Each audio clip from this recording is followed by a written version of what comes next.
जय हिंद दोस्तों, मैं जितेंद्र कुमार पटना बिहार से।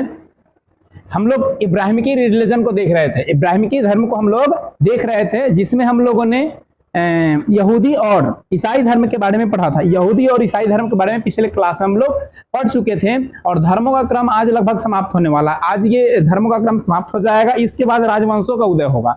तो राजवंशों के उदय को अभी हम वर्तमान समय के लिए स्टॉप करेंगे और इसी समय, इसी टाइमिंग पे, इसी शेड्यूल में हम लोग अभी पोल साइंस को स्टार्ट करने वाले, राजनीतिक शास्त्र को प्रारंभ करने वाले हैं। फिर जब 2 सिलेबस चलने लगी तो पुनः हिस्ट्री को स्टार्ट किया जाएगा और वैसे ही फिर ज्योग्राफी और वैसे ही आपको संविधान वगैरह जो भी चीजें होंगी वो आपको मतलब सिस्टमैटिक साइंस वगैरह को स्टार्ट किया जाएगा। लेकिन अभी वर्तमान समय में हम लोग इसको आज देखा है तो हिस्ट्री का आखिरी क्लास है, कल से हम लोग इसमें राजनीतिक शास्त्र को पढ़ेंगे।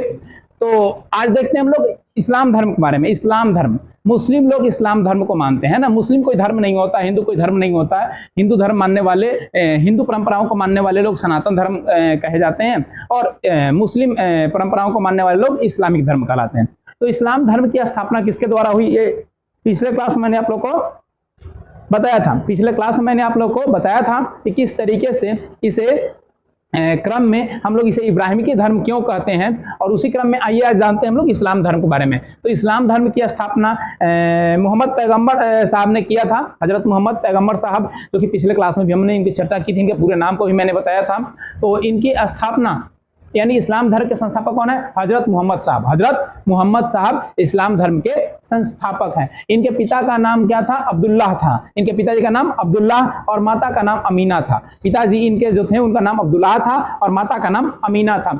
इनकी पत्नी थी, एक विधवा स्त्री से इनका विवाह हुआ था जिनका नाम खदीजा था।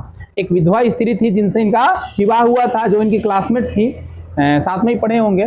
तो उनके साथ हुआ था खदीजा। और जिनके एक पुत्री जन्म ली थी, पुत्री का नाम फातिमा था। यानी इनके पत्नी का नाम खदीजा था और पुत्री का नाम फातिमा। माता का नाम अमीना, पिता का अब्दुल्ला और पत्नी का खदीजा और पुत्री का फातिमा। ये 4 कुल परिवार में सदस्य लोग थे। इनका जन्म हुआ था 570 ईस्वी में। देखिए, अभी तक जितने भी हम लोगों ने धर्म के बारे में पढ़ा, जितने भी धर्म के बारे में हम लोगों ने पढ़ा, ईसाई धर्म ईस्वी में, यानी उसी समय से ईस्वी काउंटिंग होने लगा, ईसा और ईसा पूर्व, यानी जो मोहम्मद साहब, ये क्या नाम था उनका? ईसा मसीह। ईसा मसीह के जन्म से पहले की तमाम घटनाएं ईसा पूर्व में कही जाती थी और ईस्वी में उनके जन्म के बाद की घटनाओं को कहा जाने लगा। तो ईसा मसीह के यानी ईसाई धर्म से पहले जितने भी धर्म आप लोगों ने पढ़ा, उन तमाम धर्मों का अगर देखा जाए तो उत्थान हुआ था ईसा पूर्व में। एकमात्र ये धर्म था देखा जाए उन धर्मों के क्रम में, मतलब खास करके ये इब्राहिमी धर्म में, जिसका उत्थान हुआ है ईस्वी में, यानी 570 ईस्वी में मक्का शहर में इनका जन्म हुआ। मक्का शहर सऊदी अरब में है। मक्का शहर में इनका जन्म हुआ। किनका हुआ जन्म? तो मोहम्मद साहब का जन्म हुआ। अब इनको ज्ञान की प्राप्ति, जैसे गौतम बुद्ध को ज्ञान की प्राप्ति हुआ, जैन धर्म महावीर स्वामी को ज्ञान की प्राप्ति हुआ, और भी बहुत सारे लोग हैं जिनको ज्ञान की प्राप्ति करने के लिए, और जो भी जैन धर्म में तीर्थंकर थे, सबको ज्ञान प्राप्ति करने के लिए कहीं ना कहीं उनको तपस्या करना पड़ा। तो ये भी हीरा नामक गुफा में, एक गुफा था जिसका नाम था हीरा, उस हीरा नामक गुफा में ये अपना ध्यान मग्न हो गए और ध्यान मग्न होने के बाद इनको 610 ईस्वी में जाकर ज्ञान की प्राप्ति हुई। यानी इनका दिव्य दर्शन, दिव्य ज्ञान इन्हें प्राप्त हुआ और उन ज्ञान प्राप्त आधार पे इन्होंने लोगों को शिक्षा दीक्षा देने का काम किया। 622 ईस्वी में उन्होंने एक संवत की स्थापना की। जिस संवत कहने का मतलब है एक पद्धति, जैसे हम लोग कनिष्क द्वारा बनाई गई पद्धति को मानते हैं, जो हिंदू धर्म वाले हैं, है ना, शक समोत को मानते हैं, वैसे ही ये इस्लाम धर्म में जो भी लोग हैं उनके जो रस्म रिवाज हैं, जो डेट होता है ना, ईद का, बकरीद का, हिंदू धर्म में होली, दीपावली, दशहरा, छठ, ये सब का जो होता है कैलेंडर जो बनता है वो शक समोत पर होता है। और इस्लाम धर्म में वही कैलेंडर जो होता है वो हिजरी समोत पर आधारित होता है। हिजरी समोत को स्थापना किया गया मोहम्मद साहब के द्वारा 622 ईस्वी में। हिजरी समोत की स्थापना 622 ईस्वी में मोहम्मद साहब के द्वारा किया गया और शक समोत की स्थापना की 57 ईस्वी में की गई थी कनिष्क के द्वारा। जो आएंगे कनिष्क के शासनकाल के बारे में पढ़ेंगे हम लोग, तो उसके बारे में हम चर्चा करेंगे। लेकिन शक समवत हिंदू संप्रदाय के लिए है और हिजरी संवत इस्लाम संप्रदाय के लिए है। 622 में इन्हें हिजरी संवत की स्थापना की। जो मक्का से मदीना तक यात्रा जो मुस्लिम करते हैं उसे मुस्लिम संवत के नाम से जानता है।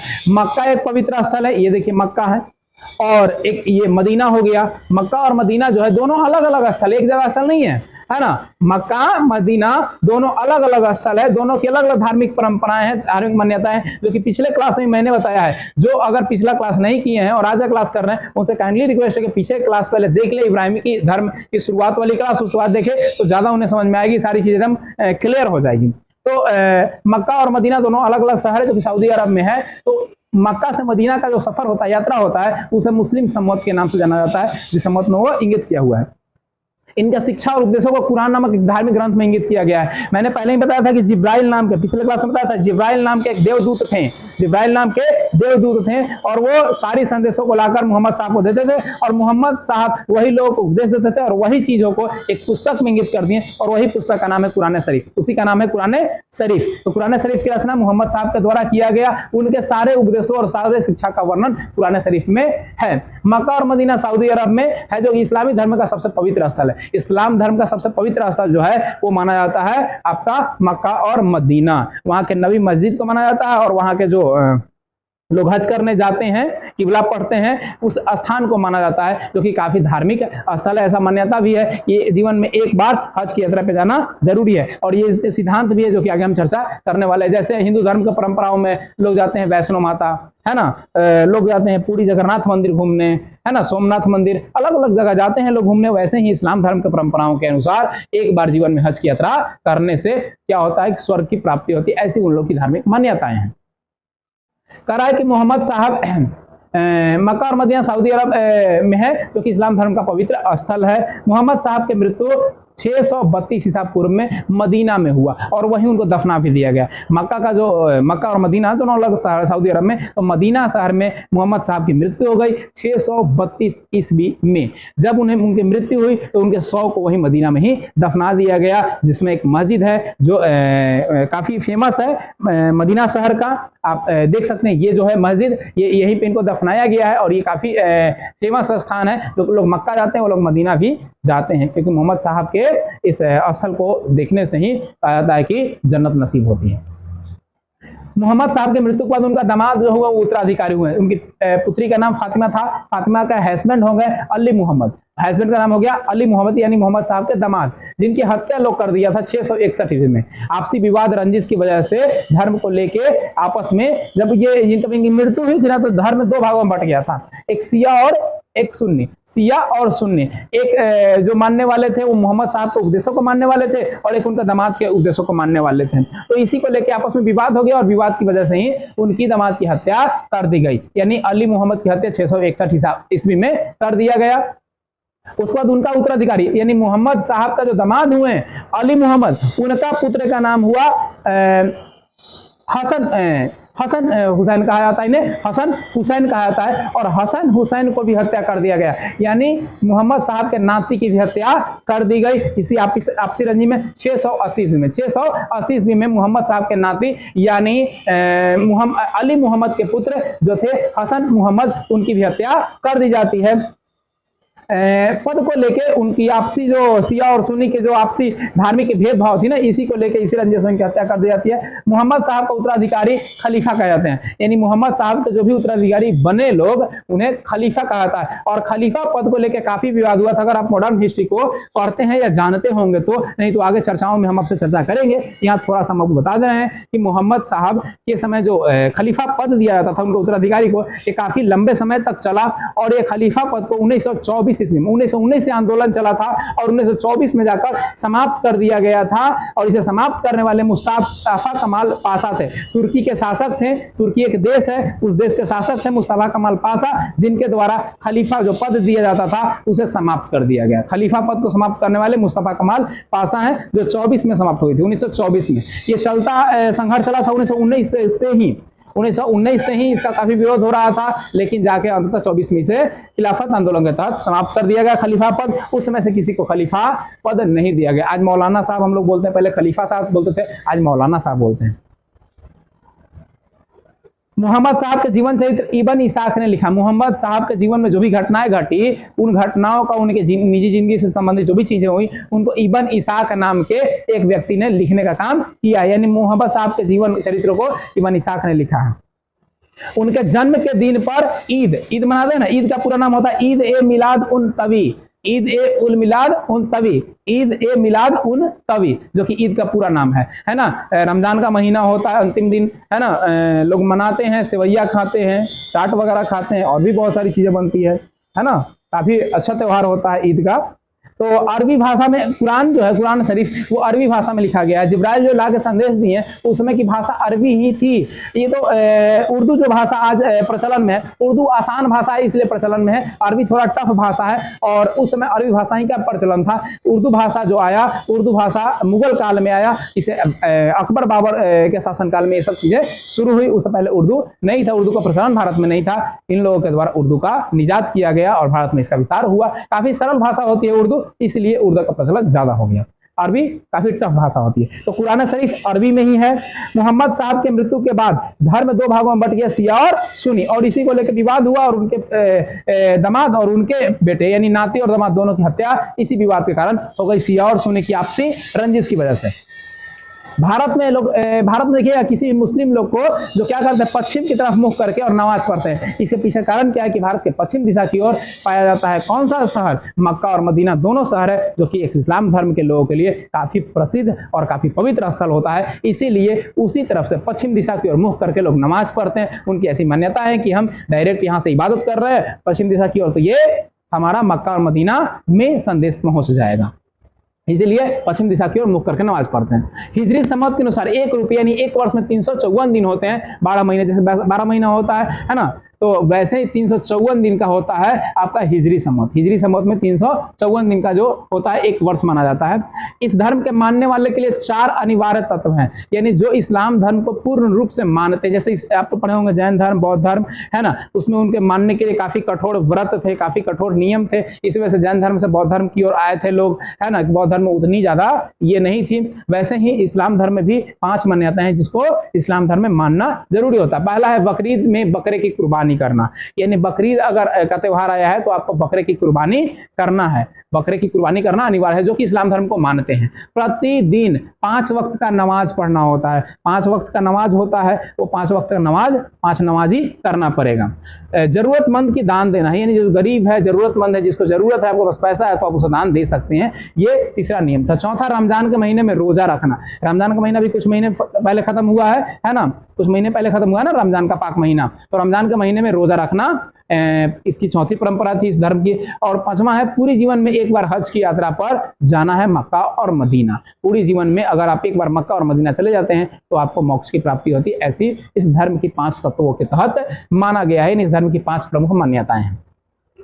देखिए इस्लाम धर्म का प्रचलन जो हुआ 712 ईस्वी में हुआ, जब सिंध पर यानी भारत पर आक्रमण किया आपका अरब का शासक, जिसका नाम दाहिर था। सिंध का जो शासक था उनका नाम था दाहिर, और जो अरब का शासक था उनका था मोहम्मद बिन कासिम द्वारा दाहिर शासक को हराकर यहाँ पे शासन अपना स्थापित किया गया। और इसके अलावा यहाँ के लोगों को जबरन इस्लाम धर्म में कन्वर्ट करने के लिए मजबूर किया गया। मतलब वैसे लोगों को कहा गया जो कि इस्लाम धर्म के प्रति अट्रैक्ट हैं, उनको कहा गया कि आप इस्लाम धर्म में आ जाइए। तो ये मोहम्मद बिन कासिम के द्वारा इस्लाम धर्म का काफी प्रचार प्रसार किया गया। इस्लाम धर्म की प्रमुख भाषा जो थी अरबी थी। इसका अर्थ होता है अल्लाह के संपर्क करना, यानी अल्लाह से कनेक्ट होना, अल्लाह से संपर्क करना। ये प्रमुख घटनाएं जो थी, वो ये प्रमुख तथ्य जो थे वो थे इस्लाम धर्म से, जो कि मैंने आपको बताया। इसके अलावा 2 छोटे-छोटे और धर्म हैं जिनसे थोड़ी सी बहुत जानकारियां मिलती हैं, इसकी चर्चा हम आपको करने वाले हैं। पारसी धर्म के जो पैगंबर हुए, यानी पारसी धर्म को जो मानने वाले जो संस्थापक हुए वो थे जरथुस्त्र थे, जिन्होंने पारसी धर्म की स्थापना की। और इसका पवित्र जो ग्रंथ है उसका नाम है ज़िंदा-वेस्ता। ज़िंदा-वेस्ता का नाम सुने होंगे। पारसी लोग का जो पवित्र धर्म ग्रंथ है वो ज़िंदा-वेस्ता। देखिए ज़िंदा-वेस्ता है। और ये आग की पूजा करते हैं। क्या करते हैं? पूजा करते हैं। और देवताओं को अहुर कहते हैं। देवताओं को ये लोग क्या कहते हैं? अहुर कहते हैं। भगवान न कह के अहुर कहते हैं।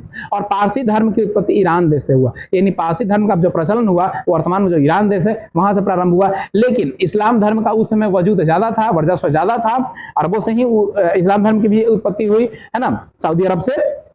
तो इसलिए वहां लोगों को मजबूरन इस्लाम धर्म मानने के लिए मजबूर किया गया। तो वहां से पारसी लोग भाग कर आए गुजरात, और गुजरात में आकर ये लोग बसे और फिर धीरे धीरे अपने धर्म का विस्तार करके विभिन्न देशों में फैल गए। यही प्रमुख तथ्य थी पारसी धर्म से जुड़े हुए। इसके अलावा आजीवक संप्रदाय एक है। आजीवक संप्रदाय के संस्थापक आपके हैं मोगली तिपुस्त। अगले आजीवक संप्रदाय के संस्थापक कौन है? मोगली तिपुस्त हैं, जो कि मतलब ये लोग आजीवक संप्रदाय मानते थे, यानी ये मतलब वैसे धर्म को मानते थे जिसमें मतलब ये कर्म कांड वगैरह चीजों को नहीं लेके चलते थे। और देखा जाए तो महान सम्राट अशोक के जो पिताजी थे बिंदुसार, महान सम्राट अशोक के जो पिताजी बिंदुसार थे, वो भी आजीवक संप्रदाय को मानते थे, वो भी आजीवक संप्रदाय को मानते थे। देखिए जो चंद्रगुप्त मौर्य थे वो जैन संप्रदाय को माने थे, उनके पिताजी थे बिंदुसार जो कि आजीवक संप्रदाय को माने थे, और अशोक सम्राट थे जो उन्होंने धर्म की स्थापना की थी, यानी बौद्ध धर्म की स्थापना करके मतलब धर्म को माना। बौद्ध धर्म के संबंध गौतम बुद्ध के द्वारा किया गया, धर्म को मान के बौद्ध धर्म को अपनाए थे और इसका काफी प्रचार प्रसार भी किए थे, क्योंकि उनको काफी सराहनीय था, अच्छा इनको लगा।